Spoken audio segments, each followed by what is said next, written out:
So when I first started YouTube, um, I started posting devotional videos, and I really enjoyed doing that. And when I started YouTube, my goal was obviously to share my homesteading journey with you, but our blog and Facebook page and all that's so much more than just homesteading. And I was reminded of that a couple weeks ago when I was going through my YouTube channel and kind of looking back on videos that I'd done. And I really miss taking out one day of the week or, even a couple days out of the month to just devote to a devotional video or a mom video or just a womanhood video, and tying God into all of that. And so I think I'm going to start doing that again. Maybe not every week because life is so incredibly busy, but at least a couple times a month. And so yesterday, today's Monday. You're probably watching this video at a different time because I'm a few days behind on posting things. But yesterday for me was Sunday, and we didn't get to go to church yesterday because my husband was behind in work. He works for himself, and so he had to work yesterday. And so I was actually going to do a video, like a live stream video, a devotional video yesterday morning, but then I thought, when I do live streams, I get so distracted. So I wanted to really talk heart to heart with you on this topic. So today's topic is prioritizing as a mom and a homemaker. And this is something that I struggle with greatly. I really struggle with prioritizing things as a mom and as a homemaker. And here's why. To give you a simple background, I got married when I was 18. Mark and I got married when I was 18. Life seems fine and dandy then, but to be quite honest with you, I didn't really know what being a wife and a homemaker really was. And so it took me a few years. We had this constant struggle of what am I supposed to be as a wife? What am I supposed to be as a homemaker? My grandma was a really great mirror image of what a homemaker and good mom and good wife should be. My mom was great at, other things, but she wasn't necessarily the best homemaker. And so we didn't really have any chores that were thrown on us in our home as kids because I don't really know why. We just didn't. Of course, as teenagers, we had to do our own laundry and stuff like that, but we were really never forced to do homemaking stuff. And so in middle school, I remember taking home ec because I really wanted to learn how to sew and just do girly things like that. I was a huge tomboy as a child and as a teenager, and even into early adulthood. Even now, I'm still kind of a tomboy. I'm not the frill person, but I can dress up sometimes. And so it was hard for me to, as a new wife, to really be a good wife and homemaker, because you think it's at that age. I mean, keep in mind I was 18 years old. You would think, oh well, you should know, you clean the house and you do this and you do that, but I had a whole new scenario here. I'd never taken care of anybody. I'd barely taken care of myself, and I now had this man to take care of who was very sloppy and is still very sloppy to this day sometimes. I had to clean off toothpaste from the bathroom mirror, and I had underwear to fold. I would take my clothes and just throw them in the drawer. And he came from a household of everything is prim and proper and perfect. He came from a very organized household where, of course, he didn't have to do anything. This is another thing we'll talk about one day, about not allowing your children to be lazy. But now I had to deal with that. I had to deal with someone who'd never had to do anything other than just work. And now you're taking me, who is also somebody who really never had to do anything but work. And now I'm forced to be the one taking care of someone.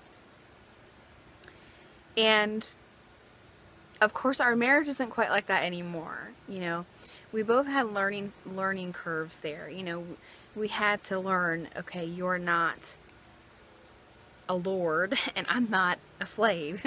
You know, you have things that you need to clean up after yourself. It's not my responsibility. And we're actually going to touch on submission in marriage this Thursday on the Southern Mama's Coffee Break. So be sure you come here at 8:30 a.m. Eastern Standard Time on Thursday, because we're going to talk about submission in marriage. But anyhow, so back on topic, it was hard for me to learn to do my job, my homemaking job, with joy. And I think the other issue was, at the age of 16, maybe even a little before, I had a job. I had to work. And so, you know, 18, I was set on a career path in media. As soon as I graduated high school, I started working for a local newspaper, which is almost unheard of because I didn't really have any skills in any of that. Writing was always something I enjoyed, but you know, to get a good writing job, you have to have some education. I wasn't writing at the newspaper. I was in the circulation department. But looking back now, that launch into that career has really projected me forward even to now. Had I not been given the opportunity to work at that job, I wouldn't have all the opportunities that I have now to write and co-write with people. And so it was a really great opportunity, but my issue is that I came out of a career-minded family. Maybe not always my immediate family, but just in general. It was always get a good career, get a good job, don't depend on a man for anything. And so then in marriage, I found that I had these two worlds. I had this one side of me who wanted to be a homemaker and longed to be a homemaker and longed to be a godly wife and longed to be that little family and have that little house and have the clean house. And there was the other side of me that was like, no, I want a career and I want a job and I want to do all these other things and see the world and travel, and at the same time, I knew that neither one of those lifestyles could mesh together. So then I had the desire to have a child, and we're throwing a whole nother thing into the mix. So in 2009, I got pregnant with Junior. I actually got pregnant with him in late 2008, November 2008. He was born in August 2009. And we now had our house that we're living in now. We had bought our house in 2008. It was a fixer-upper.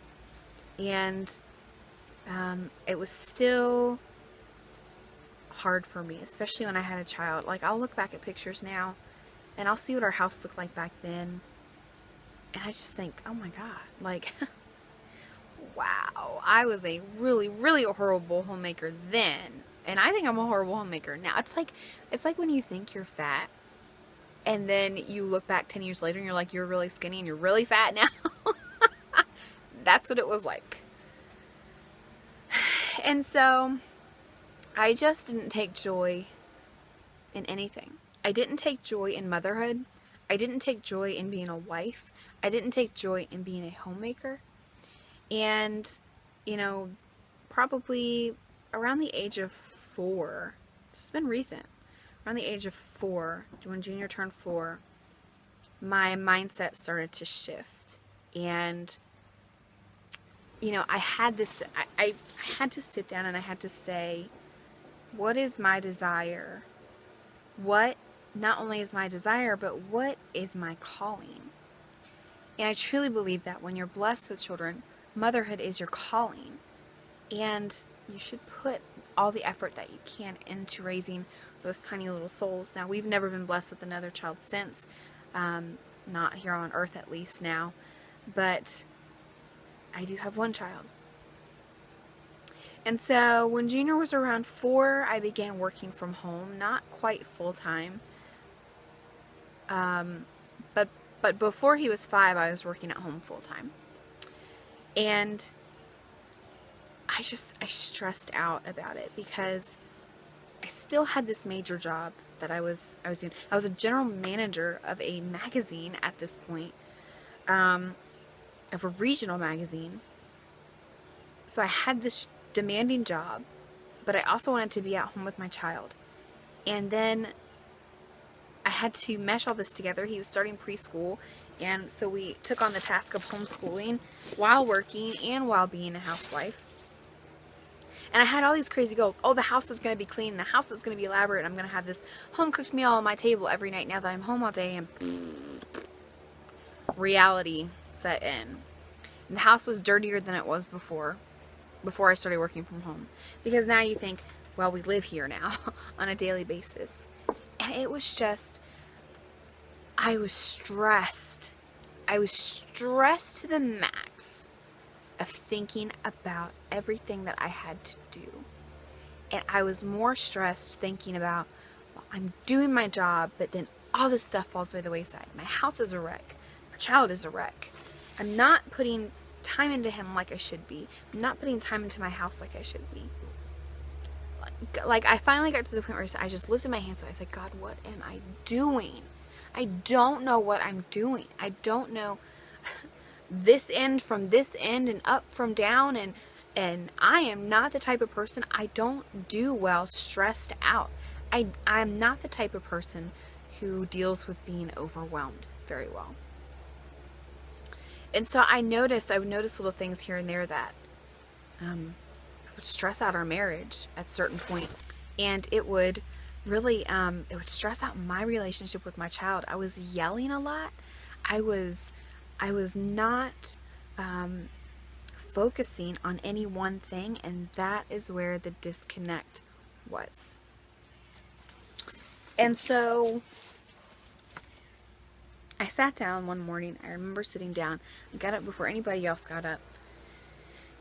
And I poured myself a cup of coffee, and I sat there, and I just took a deep breath and a big old drink of coffee, and I just said, there's something wrong with me.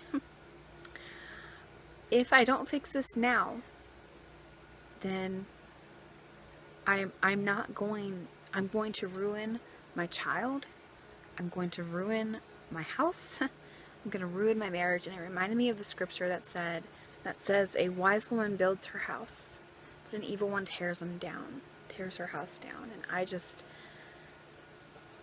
I sat there and I thought about that. I'm like, I am not an awful woman. But then I remember that I am still a sinner saved by grace. And that maybe I wasn't giving myself enough grace. And so I sat down and I did devotion that morning. And God took me to the book of Job.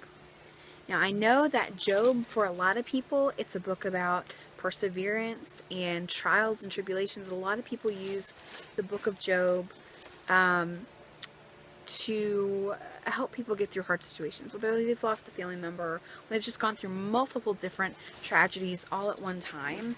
And that's awesome. And so, but I just heard God saying, go through the book of Job, which is the most boring book of the Bible in the whole wide world, if you've ever read it.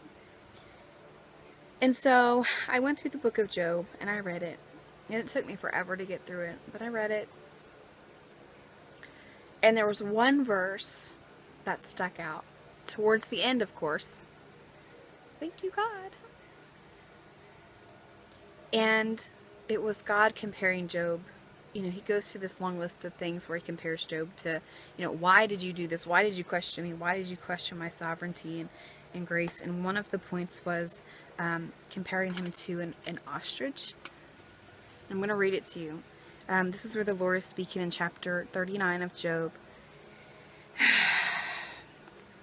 And I'm going to start at verse 13. And it says, the wings of the ostrich flap joyfully, though they cannot compare with the wings and feathers of the stork. She lays her eggs on the ground and lets them warm in the sand, unmindful that a foot may crush them, that some wild animal may trample them. She treats her young harshly, as if they were not hers. She cares not that her labor was in vain, for God did not endow her with wisdom, or give her a share of good sense.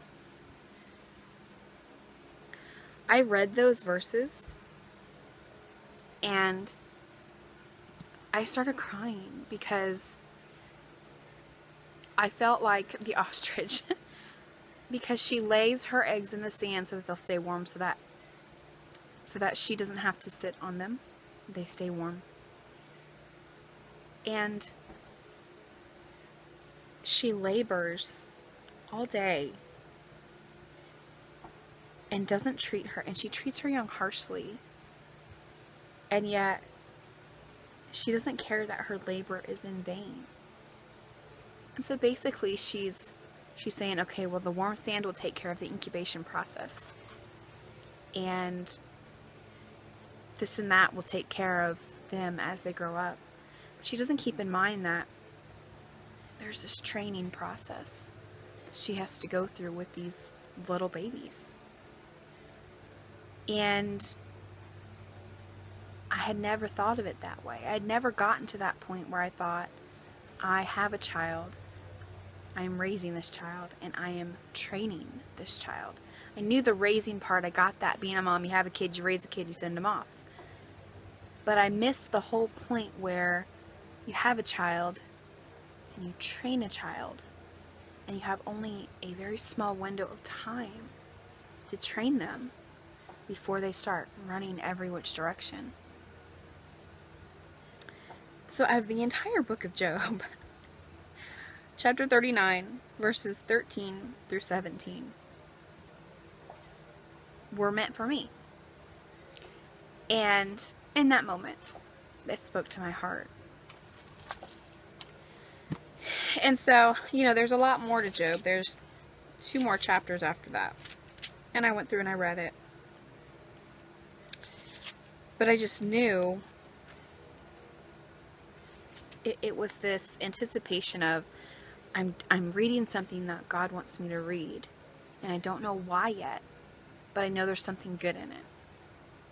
And so I went through all 38 chapters of rambling Job to get to the one part that God wanted me to read to speak to my heart in that moment. And I kind of felt like that was what my life was like up until this point. I had gone through all of these steps, wanting to make money for my family, wanting to be a good employee and a good worker and a good breadwinner. I didn't want to feel like I wasn't contributing financially to my family. We went through years where we only had me as a single income because of the economy. We went through an economy collapse as a young couple with a young child, guys. That's hard. That is hard.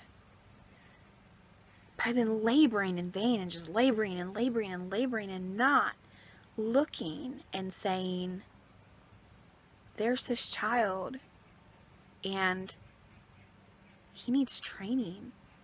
And if I leave them there, right there in the sand, he's going to get trampled on. He's not going to know what to do. He's not going to know where to go or how to act when he reacts or how to deal with emotions or how to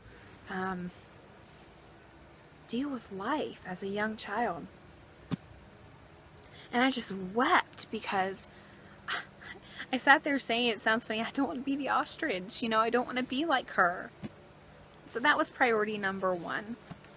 And I know that maybe this goes out of context for priorities. I believe that your marriage, God is first, then your marriage, then your children. But God didn't work with me in that way. I had a broken marriage in some ways, and God's way of healing me and teaching me and training me as his child was to start with me training my own child. And they say that the greatest way to learn is to teach. And so that's where God kind of placed me on this path of prioritizing. And so I could see my relationship getting better with my child. I was prioritizing homeschool. I was prioritizing work. I would set aside, okay, I'm only working 3 days a week and that's what I'm doing. And it was hard. It was so hard because I was such a career and work-minded individual. If I didn't get something done, it had to be done right then. And then the next part of that was, as I was training my child, God was training me because I had to train him somehow.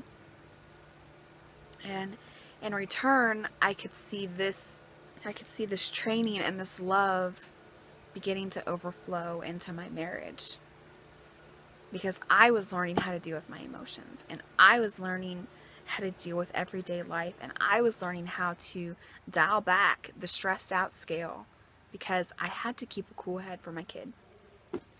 And therefore my marriage benefited from that greatly. And now here we are getting ready to celebrate 11 years of marriage, and we have the best marriage we've ever had the entire time we've been married. Now, the homemaking part, God was really speaking to me about prioritizing. God is still speaking to me about prioritizing. And I am sharing this with you because I know that the bulk of women who suffer from feeling overwhelmed and feeling stressed out and tensed, who have broken marriages because of this reason, and it's because we aren't prioritizing things and we don't know how to. The homemaking part of prioritizing, I've kind of grown into it. I'm not where I need to be, but neither are my husband and child. I still have a husband who, he works all the time, and yes, I'm home all day, but we also live here. And so it's hard to keep up with our everyday stuff and then have him come home and keep up with his stuff. And so I'm trying to prioritize my time. It's very hard. It's very hard to prioritize my time. So we've taken steps, to make a long story short, to have it so that, when I started prioritizing my time with my child, I began to realize, this is where I'm supposed to be. This is what I'm supposed to do. And so we started taking steps of me working from home full-time, but not having a full-time job. So we've gotten to that point now. Now I've taken on this conference, and it's a little bit more complicated, but once again, God is still teaching me. Whenever I feel that overwhelming feeling, okay, you're overwhelmed because something's not being prioritized. And I wanted to share that with you as today's devotion about prioritizing motherhood, prioritizing housework, prioritizing your marriage. And if you're not married and you're not a mom, just prioritizing as a woman. Because, for us, a lot of us women, we like to sit there and we like to say, I got this, this, and this, and this to do. But I'm not going to do it because I'm just tired thinking about it. And come on, I'm right. I'm right, because our minds get so overwhelmed with the tasks that we've given ourselves, or the tasks that have been set before us. And then you add motherhood and children and marriage and housework on top of all that, and a job, and you're just setting yourself up for a disaster. And so I want you to consider this as you kind of go through your own prioritizing. Think about the things you could prioritize a little bit better this week. In Proverbs 31, we often like to refer to Proverbs 31 when we're talking about a wife of noble character. And let's get real here. I'm not quite sure any single woman in the world is like the epitome of a Proverbs 31 woman. But it is a great guideline, because it shows the Proverbs 31 woman and what she was doing. And of course, today in modern society, it's a little bit different because we have so many amenities that help us along the way. I have a whole blog post about that. I'll try to link below. But one of the verses that have always stuck out to me, and hasn't been like, oh, she makes her own clothes and she makes her own food and all that stuff. That's not the one that sticks out to me. So, but the verses that stick out to me are verse 27 and verse 30. I'm going to read them to you. Verse 27 says, she watches over the affairs of her household and does not eat the bread of idleness. And verse 30 says, charm is deceptive and beauty is fleeting, but a woman who fears the Lord is to be praised. Those two verses, I think they go hand in hand completely. Because in that moment of me sitting down and saying, I need help. Fear, we like to use the word fear as if we're scared of the Lord. That's not true. Fear means reverence for Jesus.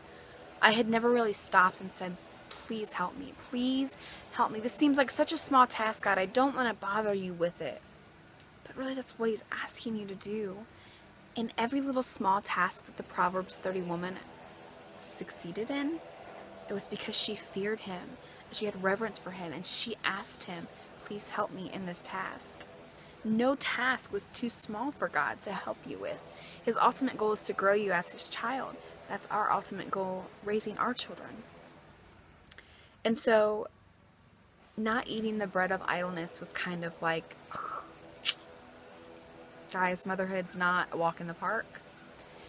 You're not going to get to sit and be a housewife from, the 80s who sits and eats bonbons all day, And a lot of people think housewives are still like that, but God never promised an easy life. God never promised that we wouldn't have to labor or that we wouldn't have to be busy. But He did promise succession and succeeding and a happy family to an extent if you were to prioritize within your household. Because it says in verse 28 that her children arise and call her blessed. Her husband also, and he praises her. I'm going to tell you right now, I don't think I've ever been praised by my husband. He's just not that type of person. It's not really his love language. I praise him a lot because I feel like he needs that, but in different things. I guess I don't really find that I need a lot of praise, but there's something to be said about prioritizing. And even the Proverbs 31 woman prioritized, because it says in the very beginning that she awakes early before anybody else to get her housework done. Not only does she make breakfast for her family, she makes breakfast for her servants. She opens her arms up after she's tended to her family. Okay, that's the key in Proverbs 31. After she's tended to her family, made sure her family was taken care of, made sure her household was taken care of, then she went and she did the other stuff. That's where I suck at prioritizing right now. But I'm getting there. It's a process. It's a learning process, and I am trying. So I wanted to make this devotional video for you today. Maybe it's not necessarily a devotional, but encouraging video. And that's more like the videos that I'm into. To let you know I'm on this journey with you as a housewife, as a working wife, because I work from home, as a mom, as a homeschool mom, as a homesteader mom and wife. It's a process. Learn to give yourself a little bit of grace. Learn to tell your children to pick up after themselves, and your husband too, for that matter. And when you start feeling overwhelmed, do what I do, at least what works for me, and think to yourself, okay, I'm feeling overwhelmed because something is not being prioritized. Things aren't clicking together, the pieces aren't clicking, which means something is up here that shouldn't be, or something is down here that shouldn't be. They should all be clicking together, but they're not. They're staggered. And so I need to reset, take a look at my priorities, and see what's out of place, and go from there. So there's my devotional for you today, my inspirational Amy stuff. Because I'm learning, and I teach best, and I learn best when I'm teaching. And so this devotional was a really good reminder for me today too, because I'm feeling a little overwhelmed. I'm feeling a little overwhelmed with all the stuff that I'm doing, all the stuff I have coming up, all the work that I'm behind on, all the housework I'm behind on. Hear my chicken song back there. But this was a good reminder for me today. This was a reminder that I needed to reset, look at the puzzle pieces, and see which ones aren't fitting together. What have I heightened that shouldn't be heightened? I can tell you one thing, it's this conference. What have I put low that I shouldn't put low? And that would be my housework. And then they'll click together. So I hope you guys enjoyed it. I hope you join me every week when I start doing these devotionals. And if you like what you see or hear, please subscribe. And don't forget to check out the Southern Mama's Coffee Break this Thursday at 8:30 a.m. Eastern Standard Time. Because we're going to be talking about submission and marriage, which is a crazy, controversial topic, but it is one that's crazy needed in the modern day society. So, talk to you soon, guys. Happy homesteading.